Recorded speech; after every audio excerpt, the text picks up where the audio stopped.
Thank you, Kim. Yeah, I had a different Bitmoji, but then when he sent me the Bitmoji of him DJing, I was like, oh no, I gotta be dancing.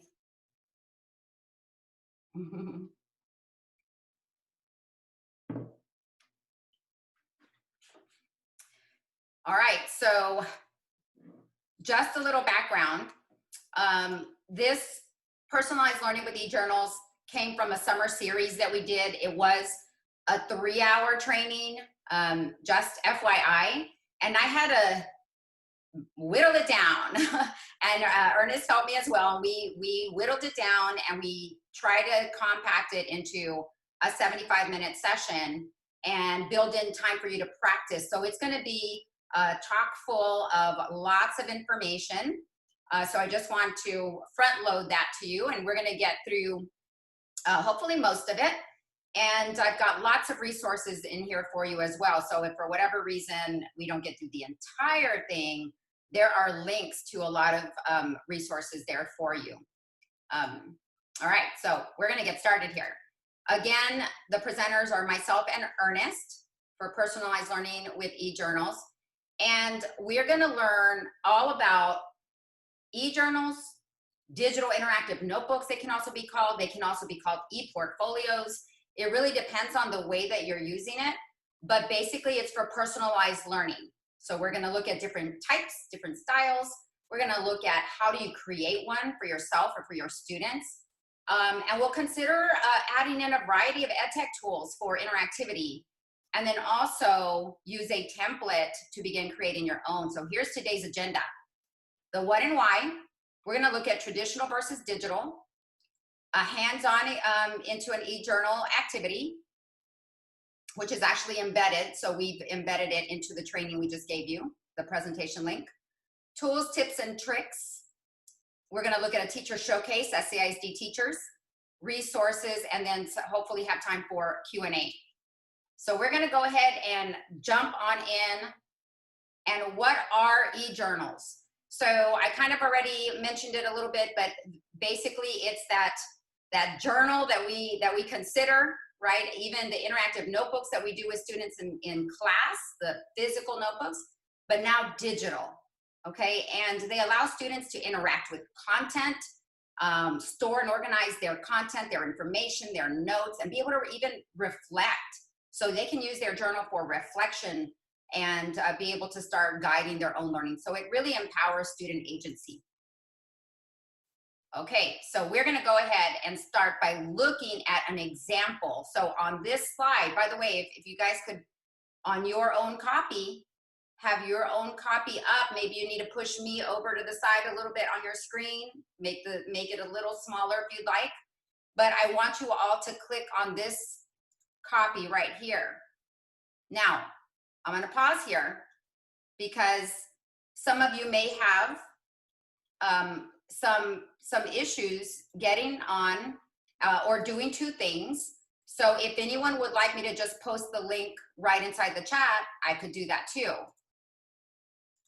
So I want you to go to this journal. We're going to take a look.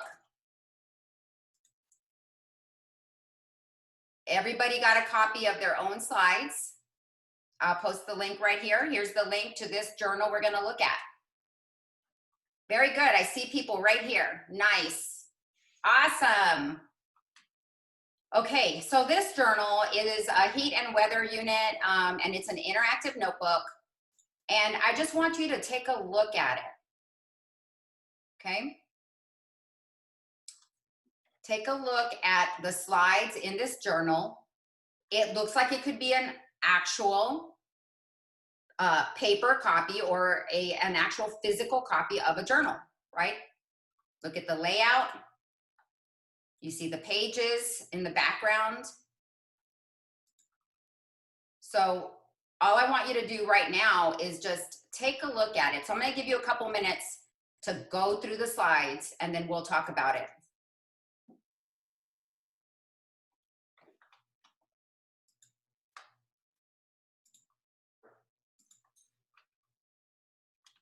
Now, once you're on, I should be able to see your little profile pictures on the slides pop up.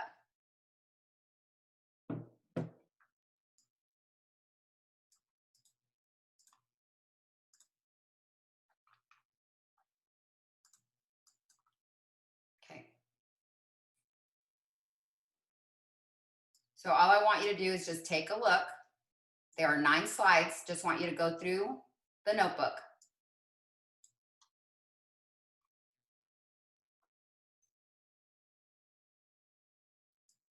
Does anyone need anything from me in the chat?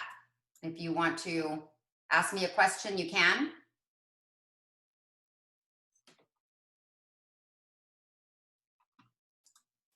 All right, I'm going to go ahead and point out a couple of things. I just wanted you to go through them. Notice how in this notebook, there are areas for student responses. Okay, there's some little pictures here. Kim, yes, we're gonna try to give you as many tools today as we can. Here is a video. So maybe the teacher front loads a video for the students to watch, and then the students are gonna respond right inside. Let's take a look at the next one. Here is the experiment that they're gonna be doing, and then some review questions. Okay? So as a science teacher myself, I always wanted my students to do some pre-work before they got into doing the lab experiment itself. So what a great way to preload all of that information into a digital notebook, and they keep everything in there in one place, including when they run the experiment. They can click on icons. So notice these are hyperlinked.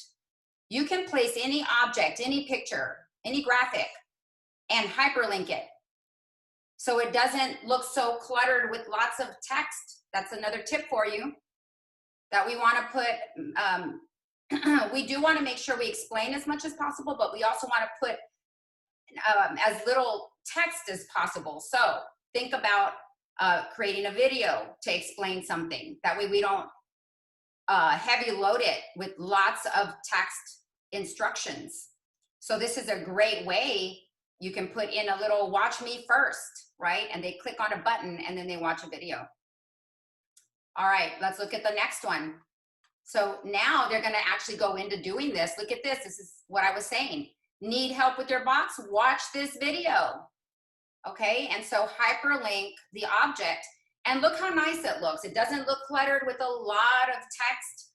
There's a lot, you notice how they, these words right here, the challenge materials, it's bright, and the student's eye goes straight to that area. And so it's not a lot of just black and white text. It kind of chunks the information for them. It also, remember, we're competing with multimedia in the real world. And so students are getting used to certain looks and certain colors. And so they get excited about seeing things that are a little bit more inviting. So you can always use icons like this.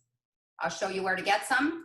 And word art. Word art is one of my favorite things to use because the words come in not as text, but as an actual picture that you can fill and change the colors of the picture in fun ways. So, for example, just like that. I used a gradient for that. All right, so I just wanted to show that to you while I was here because word art is different from just text. And then continue on. Here is where the students record. So no longer do we need to give them a handout that they write on their handout with their experiment information. They can actually start putting everything right into their notebook. It's all in one place. They can drop their graph here. Notice how the teacher front loaded that picture that she or he expects that the student is going to put a graph here. They're going to create their graph however they want. They can create, here's a little link, they can create in another place called Kids Zone, or they can make it on paper. Take a picture and put it right here. Okay? And then all the way to the end, when they're going to have a gallery walk, and this is my favorite, they're going to then showcase by going to a flip grid and be able to have that collaboration and social learning aspect to it. Okay, so nice, neat. It's all built around one certain theme, which is the lab. And this is just one way you can use interactive notebooks. So now I'm gonna lead you guys back to your presentation slides that I gave you a copy of, and I'm gonna ask you 2 questions, and I want you to respond to inside your slides. What did you like about this interactive notebook? So you're gonna go ahead and text inside this box, okay? And then what is something you might change, or what are some ideas you got? So what did you like? And then what is something you might change, or what are some ideas that came up by looking at this? I'm gonna give you guys 2 minutes on the clock to answer those questions on your own slideshow. All right, there we go.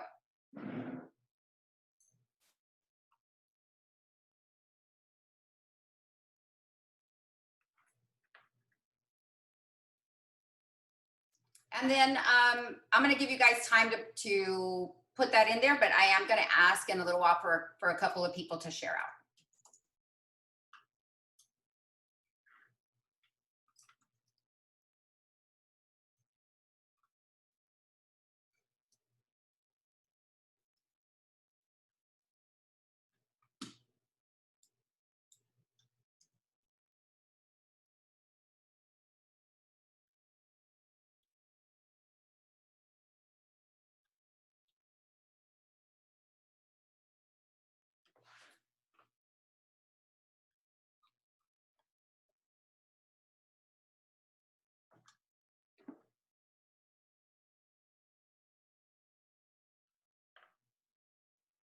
Okay, about 30 seconds.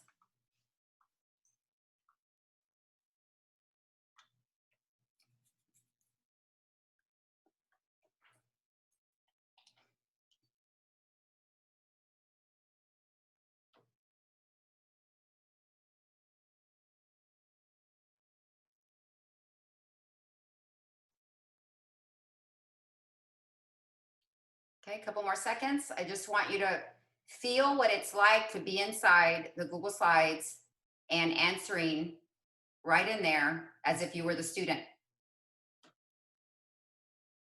Okay, so time's up. And can I have a couple of people, anyone want to share? What did you like about this interactive notebook? Feel free to unmute. I'll share. Okay, thanks. So what I liked about it was that it was student-centered and it was interactive, not just cut and paste. Something that I might change would have been that maybe there would have been less movable parts to the journal. So instead of having like the word art and all that, where a student can accidentally move it, you know, make it as a background. Okay, perfect. So the thing you would want to change is to make some of those things immovable. Yes. Awesome. I'm going to show you some of that today. Great, thank you. One other person? I can share. Awesome.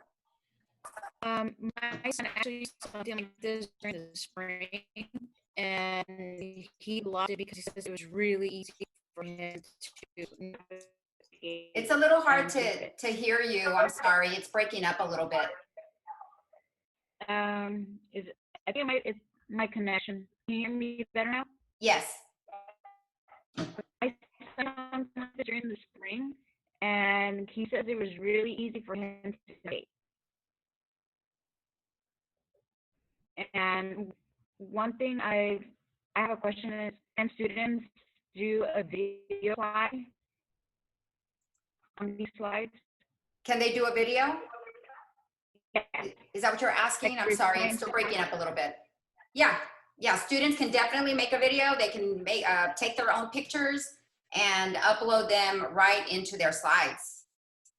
Yeah. Martha, yes, it is saving as you go. Thank you, Ernest. All right, so great feedback. Does one more person want to share? Sure. Thank you. I really like the hyperlinks and the fun, colorful layout. And probably something that I would add is some sentence stems just to guide the students. Awesome. I am putting notes in the chat from what you guys are saying. There we go. Awesome. Yeah, so STEM sentences. add STEM sentences, and you can definitely do that. That's a good one. Okay, so let's move on. Why use digital journals? So you just saw a digital journal, and here are some pictures of traditional journals, cut and paste. When I was in the classroom, that is what I used up until the very last couple years of teaching. I actually moved to digital journals, and my students would definitely cut and paste, and cut and paste ended up on my floor and on my desks, and glue and paper and all kinds of stuff. By the end of the day, oh my gosh. Even though I did try to keep them, you know, have them clean up after every period, sometimes some of those little papers got away from all of that. So this is the modernized, okay, 21st century digital journals, and look at all the things we can do. So you saw examples in that journal. You can label diagrams, color code, do drag and drops, manipulate the slides, take notes. You can create sketch notes in there, keep your lab notes together, use drawing tools, hyperlinks. Lots of cool stuff you can do in here, and anything that you imagine or that your students imagine, they can do it right inside the journal, including adding videos. So let's take a look at this real quick, because these are questions that come up commonly. Do I create it as the teacher? Do I make everything and create all those activities? Or am I just giving the students a blank shell and they are, you know, just adding to the journal? And so I'm going to say it's both. What I do suggest is that if you look at this, this is a continuum starting on the very left. If you're just starting with this type of activity, teacher creates the journals, front loads with activities or templates before assigning. It's going to be more teacher heavy when you're just starting, and also especially for the little ones. If you're going to be using it for elementary, then definitely you're going to be making a lot of these slides before you send them out. Okay, so more teacher directed. As you move to the right, students become more proficient with the Google tools, with the toolbar in the Google Slides. Teacher might have, so the teacher might create a few slides where the activities will allow students a little more freedom, a little more choice, and they can create. Okay, so think open-ended, right? So maybe you front load a lot of things, but you leave some spaces where, here, come up with your own diagram, or come up with your own graphic organizer for your notes, and let them start to play with creating their own from scratch, okay? And now if you continue moving, the students really start to master their tools, and they will. I know my 8th graders became extremely proficient. They may only need basic templates from you. So now you can think about, I'm creating a journal or an interactive notebook. I have graphic organizers that we use often in my classroom, like Venn diagrams, or let's see, what are they called? Where they take a picture and do the definite, well, Frayer model, there we go. A Frayer model. So vocabulary lists, that maybe there's a certain type of template you use for that. Mind maps, you might wanna just put those in the masters where students can pick the one they wanna use. And so now students are starting to even more drive their own learning. And then finally, we get to completely student-centered, and students are truly driving their own learning, and they can create their own eJournals and IMBs from scratch and choose how to meet their own objectives. So that is a little bit further down the road. We got to get our students to really understand how to do that. So here are the benefits in a little snapshot.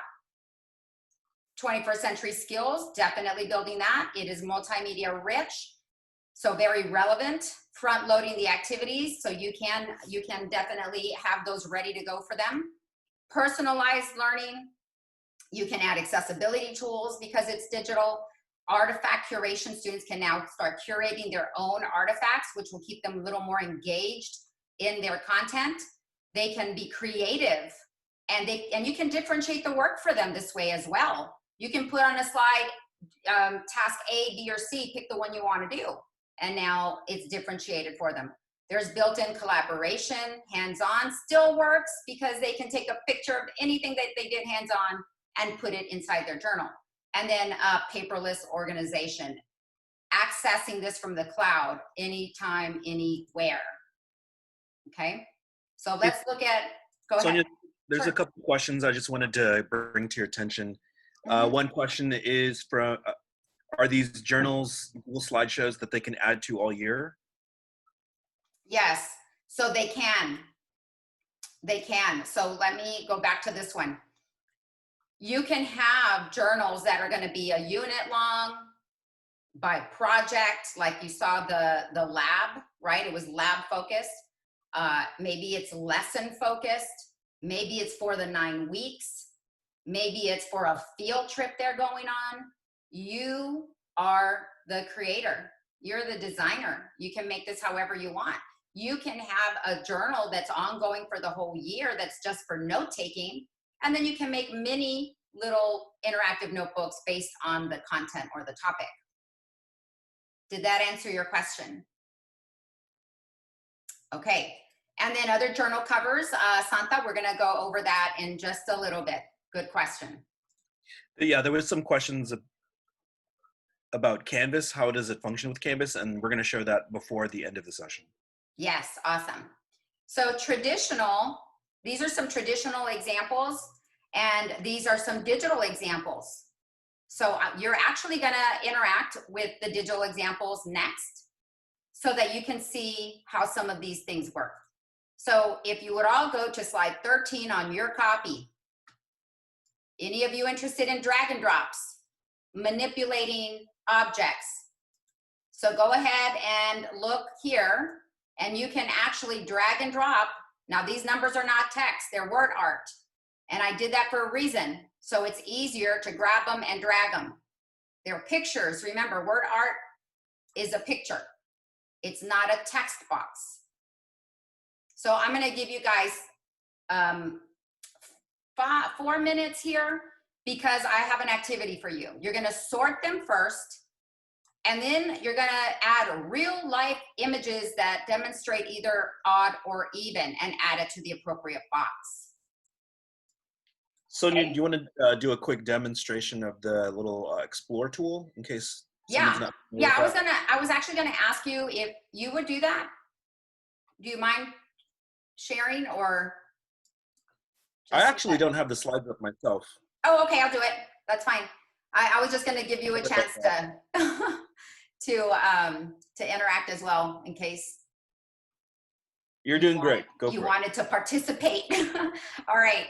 So guys, to grab a picture before I let you loose, go to insert. Okay, you can go to insert image, right? Or you can go to, where's the tools bar? There it is. You can go to tools, explore, and right inside here, let's see, I'm looking for an image. I'm just gonna look for an example here. So, trees. And notice I get web and right here, images. Okay. So my goal is to find a real world image picture that demonstrates either odd or even. So however you guys want to, I can't count these trees. Well, this one looks like it's 3. So I'm going to go ahead and add that picture in. And I'm going to put it under odd. Okay. And if I feel like my teacher's going to say, that looks like more than 3 trees, what I could do is add a shape and put the shape over the 3 trees, just like so, and then make that transparent, and then make the line a little thicker and give it a color that stands out.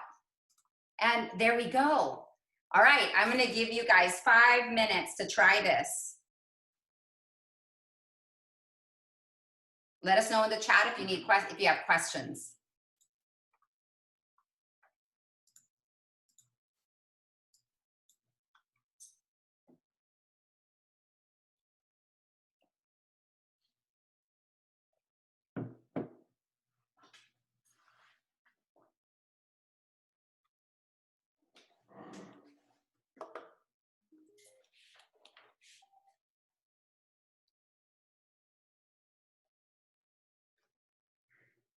Mariana said she's getting an error message. Let us know what part that you're getting an error message on.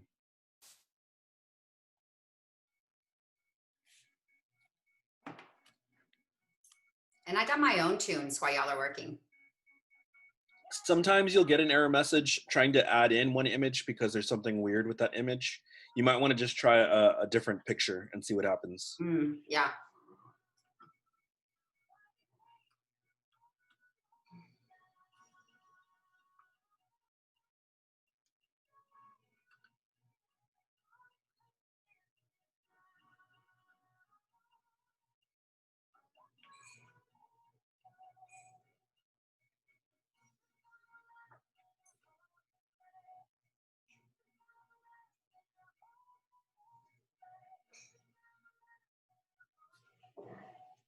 Now, just so y'all know, if I had collected all your links to your slides, if students sent me their links to their slides, I could actually go into the student slides and see them working. Okay. The Explore is under Tools. Tools, Explore, right there. The other thing that's a really easy for students is if you notice at the bottom right of Sonia's screen, you'll see that little star, bottom right. That's another way to get to the Explore right there, just real quick. Yep. That's usually the way I like to do it, but.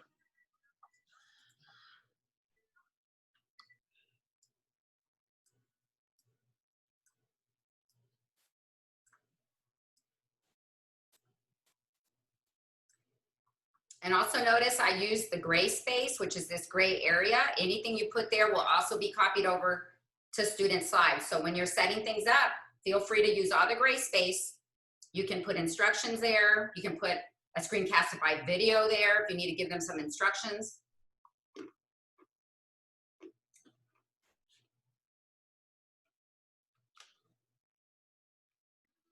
That's a good question, Javier. How would you see the students work? We can talk a little bit more about that when we get to Canvas. Something like this, we've been talking about getting the students into a routine of pressing submit. You know how you can have unlimited submissions? As long as they're pressing submit, you can use SpeedGrader and see their work. That's one way. The other way is what I used to do in the classroom before I used Google Classroom. I would just send them a Google form, and I would have them submit their link to me, and then I had them all in a spreadsheet, and I could see every student's work live.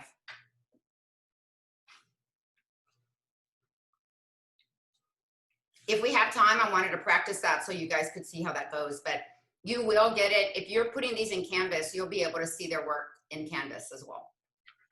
Maybe, Sonia, you probably have one already, but if you have one of these types of journals in one of your classes, and if I'm a student in there, I can probably go in there and demonstrate student perspective. Yeah.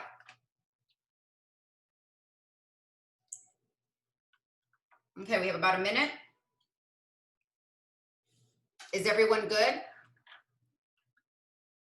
I want to make sure I don't leave anyone behind, so please let me know in the chat if y'all are okay, or if you need more time. Actually, if you need more time, let me know in the chat.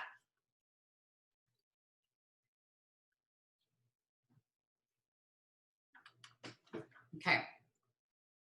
All right, I'm gonna move on to the next activity, guys. Go to the next slide. This one is an example of a timeline. So notice all the things you can do. Students can make their own. You can definitely front load this, and I would just give them the bar here with the dates. You might want to give them one example of placing in a text and a video. And then you give them instructions on what they need to do. Okay, so this is the updated timeline gone digital with interactive pieces. And those interactive pieces are like the videos they watch, or maybe a link to a resource. So what I want you to do is you're gonna add something that happened in 1942. Those are your instructions right there in orange. So you can get rid of that little shape And I want you to create your own thing right there. So you can use that explore again and just Google right over here, something that happened in 1942. Okay? So go ahead and do that. And I'll give you guys 2 minutes on that one. Is there anybody that needs to learn how to add a video to Google Slides?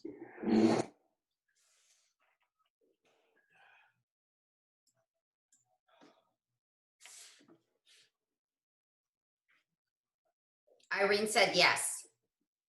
Irene, here's a little project for you. Go to YouTube and search up 1942 history. And when you find a good video that you want to add into your slides, go ahead and copy the address, the website address up at the top. And then I'll tell you what to do after that. Awesome. Thank you, Ernest.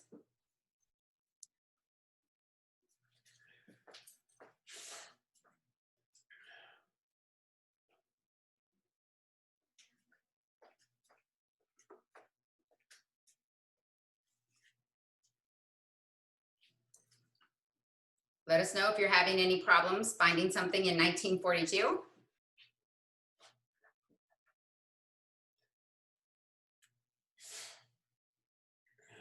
So you can add a text just like you see here, or you can add a video, or you can add a link to a resource. We just want you to practice adding something.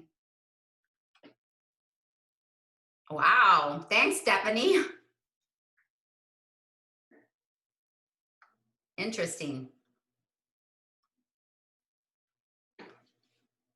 Yeah, it'd be really cool to study inflation in history and math. Like, that'd be a cool project. Yeah.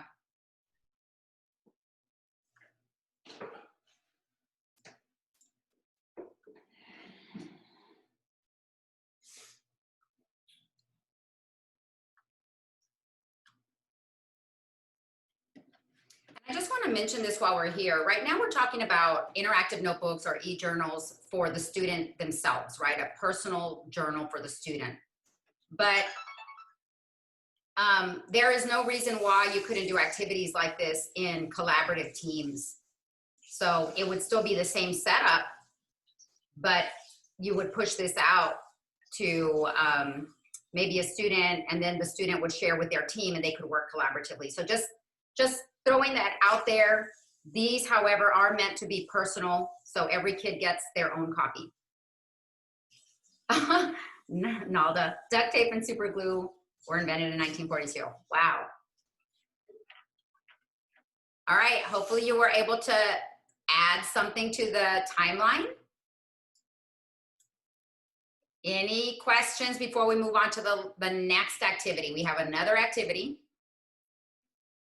Now remember, these are all examples of teacher created these and put them in the journal ready to go for the students to work. So here's the next one, number 15, if y'all are ready. Where are these little call out, like the little Oh, the call outs? shape under shape, huh? Yeah, right here under shape, and go to call outs. And that's how I got this call out right here. And for any shape, you can change the color.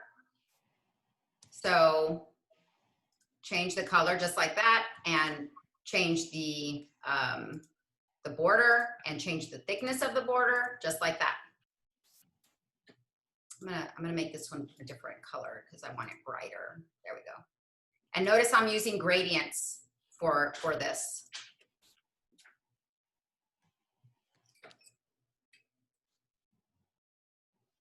All right, let's move on to a Freyer model. First ever gold record. Sanchez, Glenn Miller. Huh. Chattanooga Choo Choo. We should play that. We should play that song. All right. In the Freyer model, look at where I put the instructions. I could have even put a little Screencastify video here on the sidelines. fill out the Freyer model using the word in the middle, insert more slides for the rest of your vocabulary. So guess what I'm expecting my kids to do? Remember, as they become more proficient, you don't have to put all the slides in there for them. You teach them, make a copy, duplicate it. So for me, it's just Command D, Command D, Command D. You see how I'm duplicating it? So students would be expected to do that as you release more empowerment to them, right? As they start to drive their own. So go ahead. What I want you guys to do is practice this. I'm going to give you another 2 minutes. Your word is habitat. Use your Explore tool. Look up the word. You're going to get a sidebar with the information right in there. Yes, Nalda, you can definitely have a journal just for vocabulary. Perfect. Great idea. I love it. All right, 2 minutes. The other thing I do sometimes that's really helpful, and I don't know if y'all have ever tried this, is sometimes I'll have a whole entire slide inside of one of my projects that I need to be into a different Google slide, and you can copy the whole thing over too if y'all ever need to do that. Just Can you say that copy again, a Ernest? slide and move it. Can you say that again? What do you mean? Well, let's say that you know, sometimes we're working with a Google slide project that has, let's say, this slide in it, slide 15. Uh-huh. I need my other Google slide to have a copy of it too. So I'll just go to the left-hand side over there where it says 15, and I'll just copy that. Oh, And I yeah. can paste it into a different file. Perfect. I don't know if Yes. you'll ever need to do that, but sometimes it's really helpful for me. Yeah, that's it. I use that all the time. So I would just copy this slide here, and I could go to another slideshow and paste it, and it goes right in there. You know, that's a good question about translation. I think that the best tool at this point when you're working with Google Slides is probably going to be Snap and Read. Snap and Read is a tool that's pushed out to all the iPads and Google Chrome Explorer, or the Google Chrome browser. It looks like Sonia has it there too, a little. Where? Right here? Yeah, that one. Mhm. Yeah, I'd have to sign in, but Yeah. I want to make sure we're on good time. So it is currently going to be almost 10, and we're here till what, 10:30? All right, I gotta move. Okay, next thing. Hopefully you guys had some success with this. Notice I put in the text boxes for the students to come in and just start typing, and then add a picture here. Okay? And then they could make as many copies of this slide to do more words. Next is, how do you use shapes to create hotspots or hyperlinks on any image? So think, what is an image that you usually teach in class that you want students to learn from different parts of the image? Maybe it's the water cycle, or in history, maybe it's something like this, an image of the earth, or even in science, the biomes, like where are the biomes in the world? It can be any image. It can even be an equation. It can be a chemical equation, a math equation. It can be a chart. It can be a graph. Really, anything, right? So now take a look at this. I was trying to say, check this out and take a look at this at the same time. Here we have some shapes around the area, and look, they're hyperlinked to the biomes. Isn't this awesome? So this is kind of like, if you guys have ever seen ThingLink, where you can put hotspots in different areas. And so how did we do this? Yes, this is really awesome. Can you imagine how much learning kids will do if you actually just give them the photo, teach them how to make hotspots, and they have to go research and find appropriate videos or links, or even their own notes. Maybe they make their own notes in Google Slides or in a Google Doc, and they link it to their own self-created stuff, okay? So how do you do this? you grab a shape. I'm gonna grab a shape. And so I think they used a tool with the line here that's called the polyline. I think that's how they did it, so that they could kind of shape it. So you can kind of stay with the shape using the polyline and see how it made that shape. And then just like I showed you earlier, make it transparent. If you want them to see the border, okay, you got to figure out if that's what you want. You can color it and you can thicken the line. All right, if you want them to, totally up to you. And then you can teach them to do it, because they're going to need to learn how to do this stuff too. And then so you say insert link, and then I'm going to insert any link. So any link goes here. So maybe it goes to a YouTube video. And now this shape is hyperlinked. So when they click it, they go to that link. Okay, any questions on how I did that? Because you're about to do one yourself. All right, next activity, go down to slide 17. I want you to find a resource or video and hyperlink it to the planet. So remember what I just told you about the shape. You're gonna add a shape, make it transparent, and hyperlink it to a resource. All right, 2 minutes, go for it. And then let us know in the chat if you need help.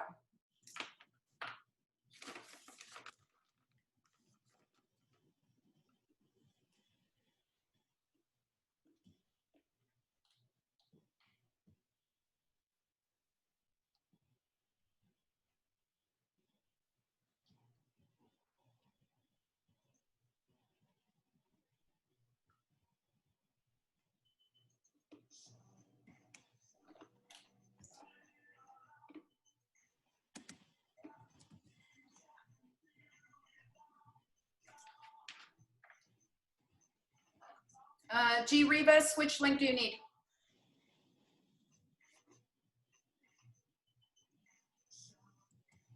Okay, hold on.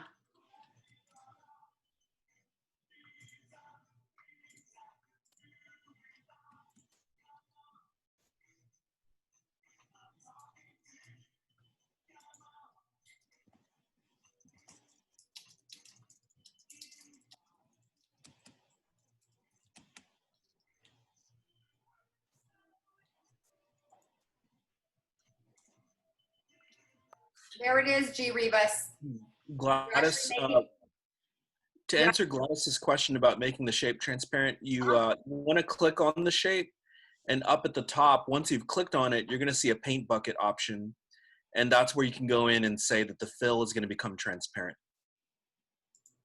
Yep, right here. You're welcome. If you're doing the, how would they know to their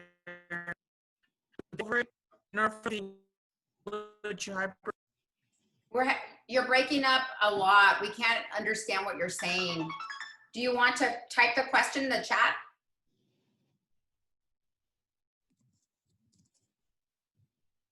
Sorry, I'm not really sure what's happening.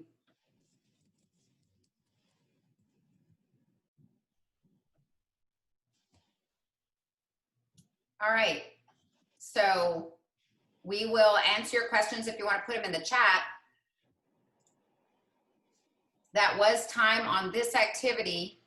Let us know if you had an issue. Question. I do have a quick question. Okay, so you got the YouTube link, but did you just go to YouTube to get the link? Because I went into video, insert video, but that will insert the whole YouTube video, which I don't. Right, no, you just need the link. So I can just go to like a separate window, open YouTube. Yeah, go to separate window, go to YouTube, find the video you want, grab the share link for that video, and then hyperlink it to the shape. Okay.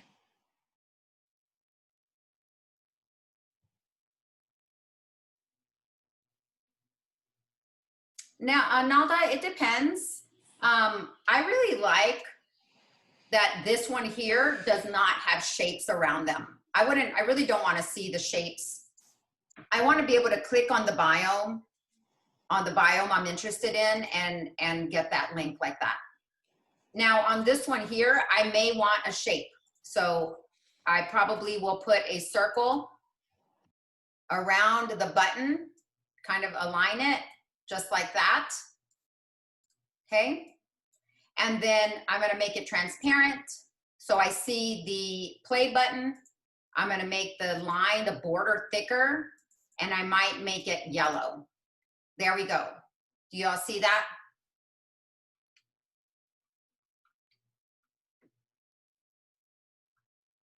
Okay. So I just made my shape, and now all I need to do is use the hyperlink and hyperlink whatever I need to that shape. And now I've just made a hotspot or a button. What was the tool called that you said that they used to like trace around to make that shape? Oh, that was the polyline. Okay. Okay. All right. We've got 25 minutes, so we're going to keep moving so I can get you to some templates. You have now witnessed and seen that how eJournals can empower students to drive their own learning, right? And so little by little, they will become more proficient, and they will learn from you and the things you're modeling in these journals. And then they will start to be able to do all of these things on their own. So some tools, tips, and tricks for you. First and foremost, setting up the eJournal. Using Google Slides is the perfect tool to do this. There are other platforms out there, but right now we have access to Google Slides. It's free. Kids can use them and start making their own as well. It's just a really good resource. There are other platforms out there where you can create e-portfolios, but they are paid products. So Google Slides is what I use. All right, here, you decide if you want portrait or landscape, just like this one we saw, this example. I make mine in portrait most of the time, but I do like the landscape. So it just depends on what you want. And if you need a walkthrough on how to do this page setup, there's a link down here for you with the short video. Okay, so basically you're going to set up your page either custom, 8.5 by 11, or widescreen. Next, some more tips to add interactivity. All of these will make your interactive notebooks interactive, right?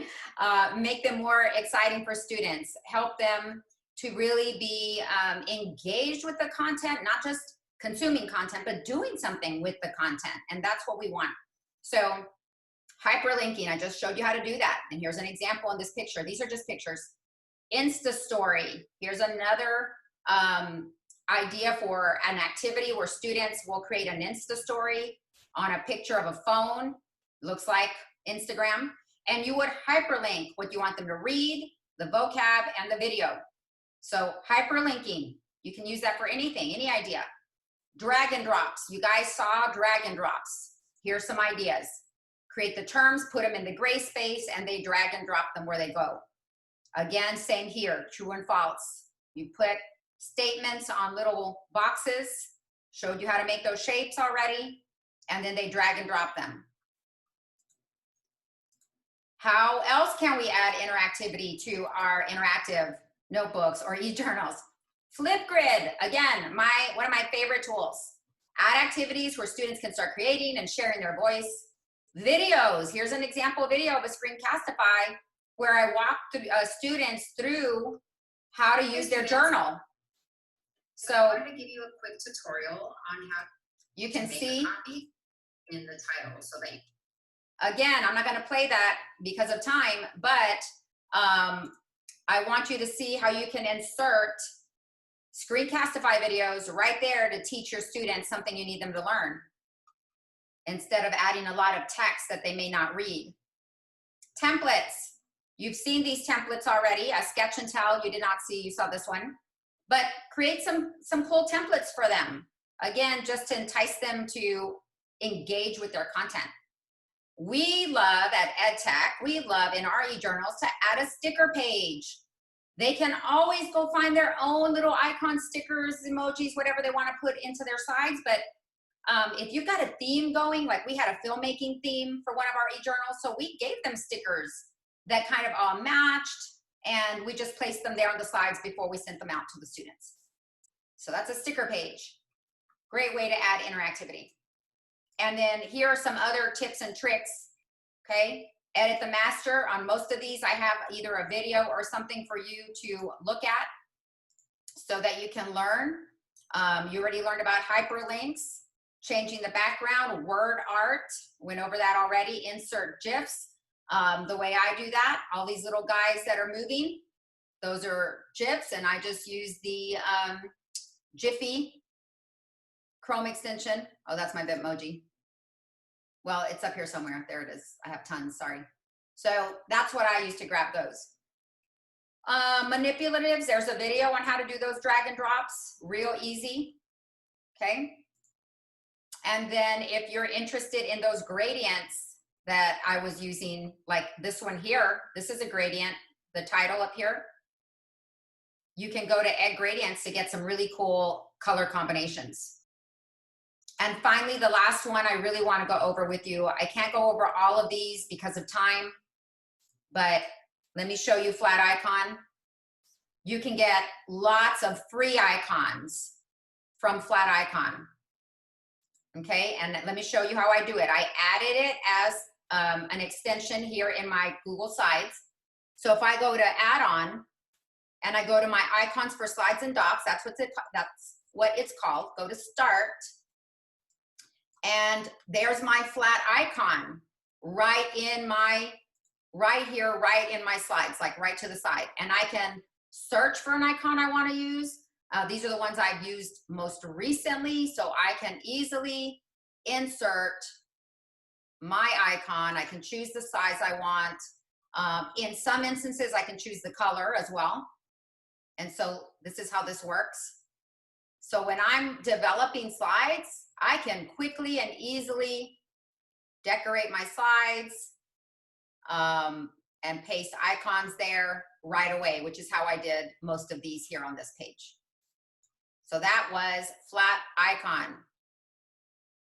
Okay, so lots of tips and tools here for you. Emojis as well. Yes, I use my Bitmojis a lot. So now, on your own side, on 26, here's a drag and drop. Tell me what you know. I know what eJournals and interactive notebooks are and why they are useful. I got it. I'm working on it. I need help. Drag your thumbs. I know how to use create hyperlinks inside Google Slides. Drag your thumbs. We're doing this together. I know how to insert pictures and videos inside Google Slides. Maybe I use, still learning. I know how to copy templates to use in my own Google Slides eJournal for my students. Maybe you don't know that yet because we haven't reviewed it. All right. We're gonna keep moving because I wanna make sure you see this next one. And you may have some questions, so I wanna make sure we can get through it. SAISD Teacher Showcase. So from the summer mini-series, the 3-day mini-series, 3 teachers said, I asked them if it was okay if I shared what they created during that mini-series, and they said, of course. So take a look at these examples. This one is by Ileana Troba, 2nd grade teacher at Young Women's. And this is what Ileana made. You have access to all of these. You should be able to click it from your presentation and open it. And look at this amazing stuff. I love her journal cover. Take a look at this. Remember, use the gray area. Use the gray area. Make it look interesting. Do not crowd with lots of text. Make it visually appealing. Make sure there's enough space for the eye. And make sure your colors are okay for your students. Okay? So take a look at that. Here's some clickable links, hyperlinks. This button goes back home. Vocabulary rewind. Here are the instructions, nice large text on a simple Post-it note. Easy to understand, not too heavy. Click on the cassette tape to go back home. Y'all see that? Here's just a page, what I know, what I learned, simple. And this is where I took the thumbs up, thumbs down. I took it from Ilyana, I copied it and pasted it into my own. It was that easy. Of course, I had to adjust. Let's see. No, I didn't have to adjust. Mine is in portrait. Oh, no, I did. Mine is in landscape. So I had to kind of fix the graphics a little. All right. Next journal. Claire Romano, 3rd grade at Steele Montessori. Sonia, when you get a sec, if you could model how to make the return to homepage Okay. after this. Yeah. So this one is Claire Romano. I love her dancing emoji. Oh my gosh. I love it. So she put in some buttons and the kids click on the button and goes to the appropriate side. Okay. And she's got a back home. Here's her back home. You see her walking back home. That's a home button. It's exactly what we showed you earlier. Any object can be hyperlinked. So if I remove that hyperlink, let me move it up so you can see what I'm doing. I'm going to move it up here. I'm going to remove the hyperlink. Here's her button. It's a picture. It can be anything. It can be a shape. And then use the hyperlink and say, I'm going to hyperlink it to slides in this presentation. Which one? I need slide 2. That's my home. There we go. Done. It's a button. All right. So this is Claire's. Really like the whole notebook layout on this one. Okay. So you guys can see this. Finally, the last one I want to show you is Miss Puga's notebook. Monica Puga Aburto, 6th grade teacher at Beacon Hill. And she started working on her notebook and spent a lot of time on covers. And I love the way she put covers together. This is also how I'm going to model going into the masters with you. Okay. So remember we talked earlier about going into the master slides. All right. So she doesn't have, you notice here, she started putting in some pictures that she might use, but that's not the reason why we're here. We're here to look at her covers. So go to slide, edit the master, and in the masters, this is where you actually create all those templates that I was showing you. You can make templates in the master. And by the way, the gentleman that mentioned earlier, how do you keep stuff from moving in the background? This is how you do it. You put it in the masters. So if you design your graphic organizers that you don't want them to move, you want it to stay still, you put it in the masters and it becomes like a picture. So don't put hyperlinks here. If you put the hyperlinks here, they're going to be flattened into an image. So Sonia, can you, sorry about that, but can you go back outside of the masters and then show how to get back in there again? Yeah. Slide, edit master. Thank you. Slide, edit master. So why do I not see them on her slides over here? Why do I not see them? The reason is because you have to add the slides, and you can add any slide. So notice some of my templates are here. These are the ones I created for the summer learning. So I can add this graphic organizer. This is what we have to teach kids. They can go to the masters and they can click the type of graphic organizer they need and they can start working on it. That's how you start empowering them to drive their own learning. At first, you can give it to them straight up right in their slides, but then start weeding them off of that a little so they can start having some choice. So here are the masks. If I go down, here are all the copies of, or the templates for the book covers. Y'all see that? So I can add a book cover. Okay, so maybe I want to use this book cover instead, and then I would erase this one.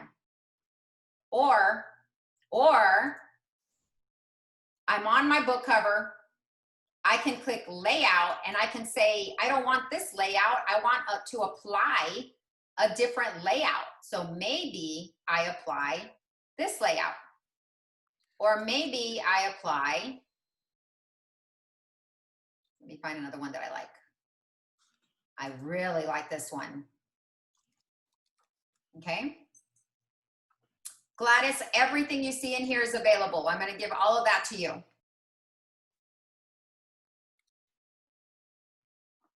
Okay, so somebody asked about the Chrome extension, right? It's not, it's blocked, but I just text it to myself or email my Bitmoji if I need to, and I can put it in my slides. Okay. All right, so any questions on, you're either inserting a new slide, just like this, you're either inserting a new slide, or you're gonna go to layout and apply a different layout. So I might click on this one and I change the layout to that.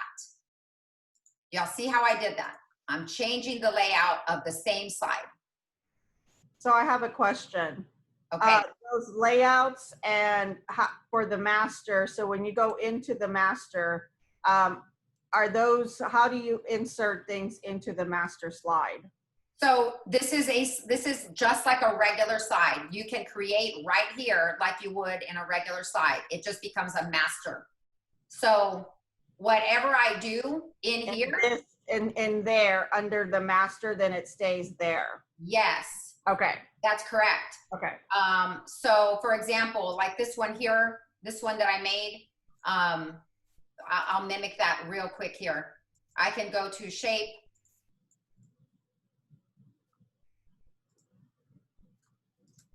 copy, paste, and then compare and contrast is what I had in the middle. So just doing that, I'm gonna add text. I'm gonna add a text box because I want this to stay as part of the picture. So I'm gonna say compare and contrast here. And then I can make that large and center it and then give it a different color if I want, okay? So that's there, but I'm missing something. I'm missing where I want students to type. I'm gonna use, instead of text, I'm gonna use placeholders. The placeholders will allow students to type in it on the other side. So there's a placeholder, copy, paste, put it down here. I just made a template, okay? When I click X, I can go to layout, find the template I just made.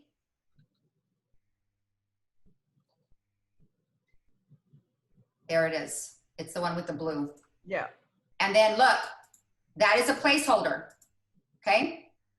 If you don't put placeholders, it's totally okay because you can just train kids to say, add your own text box and they can just start typing. All right. So that was a crash course on the masters. Guys, if y'all really need to look at that masters again, go right up here to slide 25, edit the master. There's a slow video there that'll walk you through everything I just did. Okay. We have a few minutes. This is where I wanted you to get a copy of my interactive notebook and even start creating. But let me ask you this here right now because we have 8 minutes. Do you want to grab, you can grab a copy of this. All you have to do is open it up, make, do file, make a copy, and you can keep it for yourself. And I've got lots of masters in there. All the masters are there. You can use these.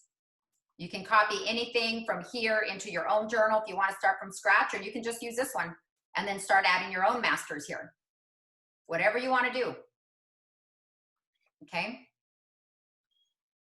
And one more thing I do want to show you before I ask you this question about what you want to do next, because we have quite just a little bit more. Somebody asked about the covers. So if I just delete this cover, what I do is I go to insert an image, and I have images ready to go because I got them from, you can go to Pixabay or Unsplash. Those are copyright free images. And I've already saved some here, and now I can just upload my image, align it the way I want it to look. I want it to have a little bit of a white space on the side to make it look like that there's a binder. Okay, and then I'm gonna use, I double clicked in the picture just to bring in the sides to make it fit the slide itself. So let's see. I think that's at the edge already. All right, so now take a look at this. There it is. All right, here's my question. Where's the link for that one so we can save that? Or is that? This one right here? Yeah, how did you get to that? Just click on the book, and then you can make a copy of it, and it'll be yours in your drive. Is this in the original one? Like this is in yours, the 30 or copy something? you have Okay. right now. So if I click on the book, it'll open up the other. Okay, I get it. Yep, everything that you see here, you have in your copy of this presentation. All right, so we were gonna spend some time here and let you practice this, but we have a couple more things here to review. Do y'all wanna do the review on your own, the resources we left here for you? And go ahead and try it so you can ask us questions before we have to go? Sure. Okay, so basically all these resources, you can get to any of them, watch them, and I've got videos for you here. These were from the summer series. So let's go ahead, I'm gonna give you some time, make a copy, and at least try changing the book cover. That way we can be here to answer questions if you have any. So I will give you, well, we have 4 minutes left, so let's do 4 minutes or 3 minutes. And then last minute we can answer questions as we go as well. So 3 minutes.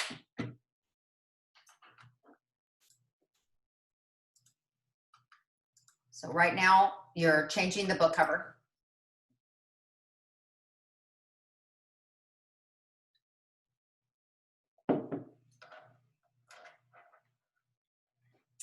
Yes, Jay Burke, we can talk about Canvas.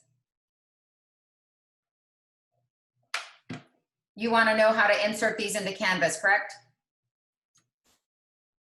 Yeah, okay. So we can demo it here for you and go over our time, or Ernest put his video on slide 33 right here to learn how to add the eJournal into Canvas.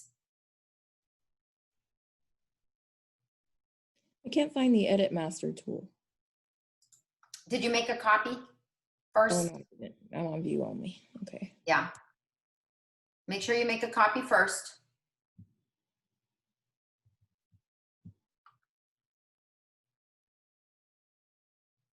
Thank you, Jay Flores. Appreciate it.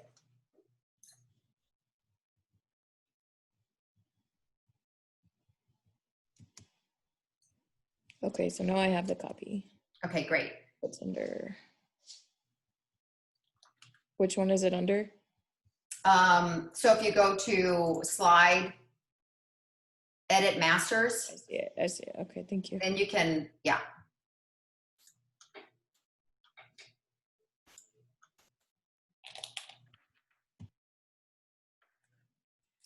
Sonia, after I delete the cover, where did you go to search for new covers?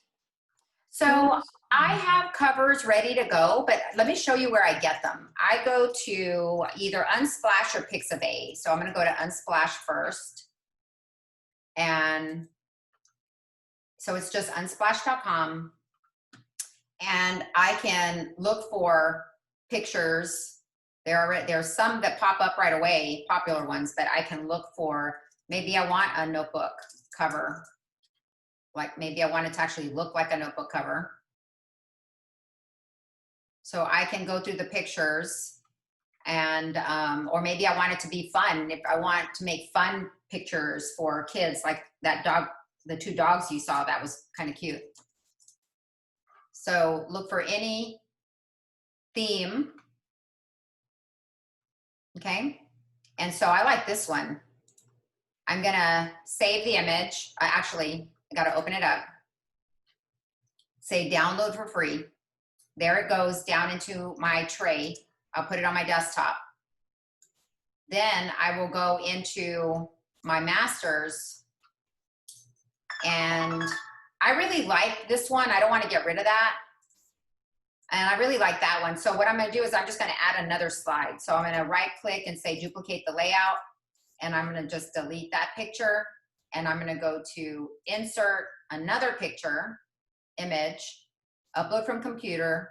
It's on my desktop because I just put it there.